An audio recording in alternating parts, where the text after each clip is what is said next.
One idea ruled global power. China's rise was inevitable. Factories multiplied, cities exploded, the world adjusted. But inevitability has a weakness. It assumes nothing ever breaks. Something just did, and the consequences won't stay inside China. The lights are going out, not in a war zone, not after a natural disaster, but inside modern Chinese cities, places that were once held up as proof that history had chosen a new winner. Entire districts dim into silence. Elevators stop, factories idle, apartment towers stand lit by nothing but moonlight. This is not collapse by explosion. It's collapse by subtraction, piece by piece, system by system. For decades, the world was told a single story. China's rise could not be stopped. It was too big, too fast, too disciplined, too organized to fail. Western democracies argued. China built. While others debated, Beijing poured concrete. And for a while, it worked. Cities appeared almost overnight. Rail lines stitched together provinces. Millions moved from villages to towers of glass and steel. The country didn't just grow, it accelerated. Growth became identity. Progress became faith. But here's the problem with inevitability.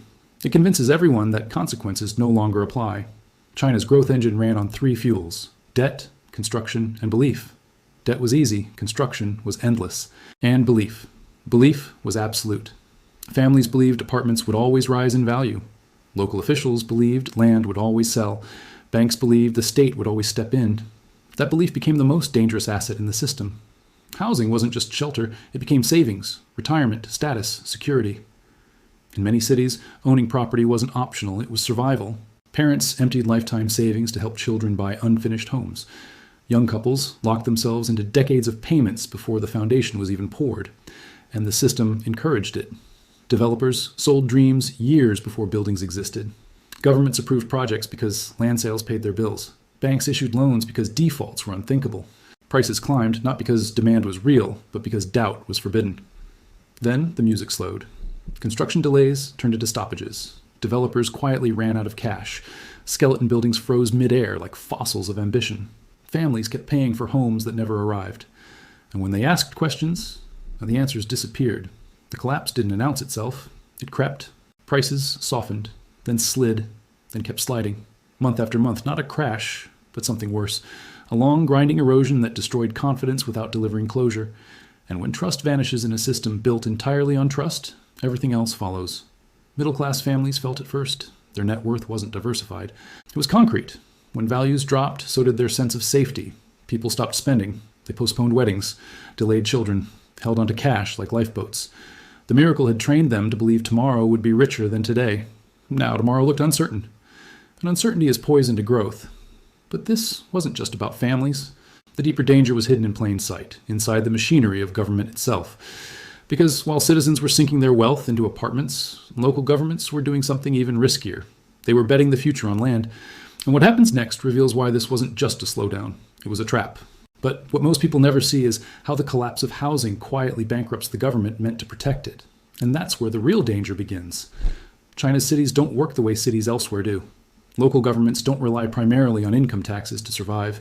For years, they depended on something far simpler and far more fragile. They bought land cheaply, reclassified it, then sold it to developers at massive markups. That difference paid for everything: schools, hospitals, transit, police, salaries, growth itself. At the peak, land sales weren't a side income. They were the backbone of the system. Then the buyers vanished. As developers collapsed, land auctions began to fail. Some parcels attracted no bids at all, not low offers, none. Entire local budgets suddenly faced a hole with no replacement. And governments reacted the only way they could, borrowing. But not openly. Instead, they created shadow entities, corporate shells that borrowed on their behalf. These vehicles built highways, bridges, districts, industrial parks, projects that looked impressive from the air and empty on the ground. Debt stayed hidden. Returns stayed low. Interest kept compounding. Eventually, the math stopped pretending. Contractors weren't paid. Workers waited months. Civil servants took pay cuts. Some cities reduced basic services. Others sold public buildings just to cover payroll. Imagine a city government that can't afford its own offices. That's not theory. That's happening. At the same time, Beijing attempted rescue packages, debt swaps, refinancing, extensions. But these were treatments, not cures. They delayed the pain. They didn't remove it. Because you can't fix insolvency by rearranging dates on a calendar. And as local governments tightened spending, another pillar began to crack: the factories. The very engine that made China indispensable to the world. For 40 years, made in China was everywhere. It wasn't just cheap labor, it was scale, reliability, speed. Entire supply chains synchronized to Chinese soil. Then risk entered the equation. Costs rose, politics hardened. Laws blurred the line between business and suspicion. Lockdowns revealed how dangerous concentration had become. So companies adapted. They didn't leave overnight, they quietly diversified. India, Vietnam, Mexico, Indonesia, one factory at a time, one supplier at a time, until suddenly the shift was undeniable. Production numbers moved, export charts changed shape. And the most shocking part? Even China's own champions began building abroad instead of at home. Factories don't just employ workers, they anchor communities. When they leave, everything around them thins out. Shops, services, confidence. But even that wasn't the deepest wound. Because factories can be rebuilt, people cannot, and China is running out of them. And just when it looks like this story is about money and factories, it takes a darker turn. Because the most permanent collapse isn't economic, it's demographic. Every economy runs on people, workers, consumers, families, belief in the future. China's population once felt infinite. Now it's shrinking, quietly, relentlessly. Births have fallen year after year. Deaths now exceed them. The gap widens annually. What looks like a statistic is actually a ticking clock. An aging society doesn't just slow down, it inverts. Fewer workers support more retirees. Pension systems strain. Healthcare costs explode. Productivity drops. Innovation fades.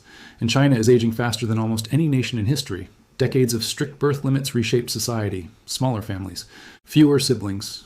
Entire generations built around one child carrying the expectations of many. Now that structure is collapsing under its own weight.